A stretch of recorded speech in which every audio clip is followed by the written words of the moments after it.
वैज्ञानिक प्रबंधन की तकनीकी हम बात कर रहे हैं, इंपॉर्टेंट है, यहाँ से क्वेश्चन आ सकता है कि भाई जो टेलर वैज्ञानिक प्रबंधन की बात कर रहा है, तो वैज्ञानिक प्रबंधन को हम किस तरीके से अप्लाई कर सकते हैं, उसकी टेक्निक्स क्या है, तो उन टेक्निक्स की वो बात कर रहा है। तो वो टेक्निक्स कौन कौन सी हैं, उसके तहत वो बोला कि कार्यात्मक फोरमैन पहली वो टेक्निक है जिसके तहत हम इस थ्योरी को लागू कर सकते हैं। दूसरी बात गति अध्ययन की वो बात करता है, तीसरे पे समय अध्ययन की वो बात करता है, चौथे पे आंतरिक पीस रेट योजना की वो बात करता है, और पांचवें पे अपवाद सिद्धांत की वो बात करता है। तो पहले देख लीजिए कि कार्यात्मक फोरमैन के तहत क्या है। कार्यात्मक फोरमैन के तहत वो बोलता है कि जो प्रत्येक मजदूर है उसके 8 कार्यात्मक क्या होने चाहिए, बॉस होने चाहिए, यानी उसको 8 लोग कोऑर्डिनेट करें, इस तरीके का वो एक शेड्यूल बनाता है। नंबर दूसरा गतिशील अध्ययन में वो लिखता है यह कार्यों को बेहतर बनाने की तकनीक है, इसमें कार्य विशेष की सभी गतिविधियों का अवलोकन किया जाता है, फिर गतिविधियों के श्रेष्ठ समुच्चय का निर्धारण किया जाता है, यानी अवलोकन करने के बाद उन गतिविधियों का श्रेष्ठ समुच्चय निर्धारित किया जाता है। सिंपल सी बात है कि इसमें हम पहले कार्यों को अवलोकित करते हैं और उन कार्यों को बहुत श्रेष्ठ बनाने के लिए हम क्या करते हैं, कुछ पैरामीटर निर्धारित करते हैं।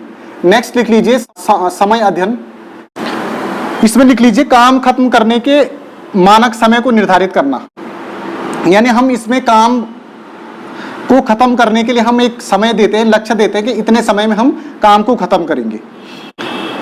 नंबर 1 पे आपने लिख लिया काम खत्म होने के मानक समय को निर्धारित करना। नंबर दूसरे पे लिख लीजिए इस तकनीक के लिए स्टॉप वॉच का प्रयोग महत्वपूर्ण है। देखो ये आ सकता है, स्टॉप वॉच का मतलब महत्वपूर्ण है। स्टॉप वॉच का मतलब हमने जैसे टाइम टेबल वो लगाया हमने कि भाई स्टॉप वॉच भाई हमें लगाते हैं ना कि भाई हम कितने घंटे पढ़ाई कर रहे हैं, तो यही मतलब।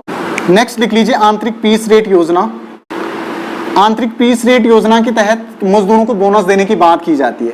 ठीक है, मजदूरों को निर्धारित लक्ष्य की पूर्ति के लिए बोनस देना, यानी अगर वो निर्धारित लक्ष्य को समय में पूरा करते हैं तो उनको क्या दिया जाएगा, बोनस दिया जाएगा। इस तरीके के प्रलोभन देने की बात आंतरिक पीस रेट योजना के तहत की जाती है। देखो प्रलोभन क्यों दिया जा रहा है, जिससे वो अपना श्रेष्ठ निकाल करके प्रबंधन के लक्ष्यों को जल्दी से जल्दी हासिल कर सके, जिससे प्रबंधन के बॉस और सभी कर्मचारियों को फायदा मिले। इसमें यह भी लिख सकते हैं यह मजदूरों को अपना सर्वश्रेष्ठ प्रयास के लिए प्रेरित करता है। समय अध्ययन के तहत हमने देखा कि भाई हमने लक्ष्यों को समय में बांटा कि इतने समय के अंतर्गत हमें ये काम पूरे करने हैं, और इसके लिए वो स्टॉप वॉच को सजेस्ट करता है कि स्टॉप वॉच का जो फॉर्मेट है, जिस तरीके से हम स्टॉप वॉच करते हैं उसी तरीके से हम समय में खत्म कर सकते हैं चीजों को। आंतरिक पीस रेट योजना के तहत ये मजदूरों को निर्धारित लक्ष्य की पूर्ति के लिए बोनस देने की बात करता है।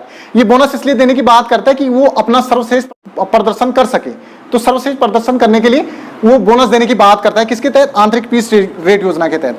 उसके बाद अपवाद सिद्धांत के तहत वो बोलता है कि भाई जो प्रबंधन है वो प्रत्येक दिन के लक्ष्य निर्धारित करे, और प्रत्येक दिन के लक्ष्य निर्धारित करने के बाद जो व्यक्ति, जो मजदूर उन लक्ष्यों को पूरा कर रहा है, निर्धारित कर रहा है, तो उसको पुरस्कृत किया जाए, और जो उनको पूरा नहीं कर पा रहा है उनको दंडित किया जाए। तो इस तरीके से इन 5 तकनीकों की सहायता से वो कहीं ना कहीं संगठन में या प्रबंधन में वैज्ञानिक पद्धति के इस्तेमाल करने की वकालत करता है। वो बोलता है कि इन 5 तरीकों से हम अगर काम करेंगे प्रबंधन में तो हम उसको वैज्ञानिक बना सकते हैं। ये क्या कि इसके क्या है, टेक्निक्स हैं, इन टेक्निक्स से हम उसको फुलफिल कर सकते हैं।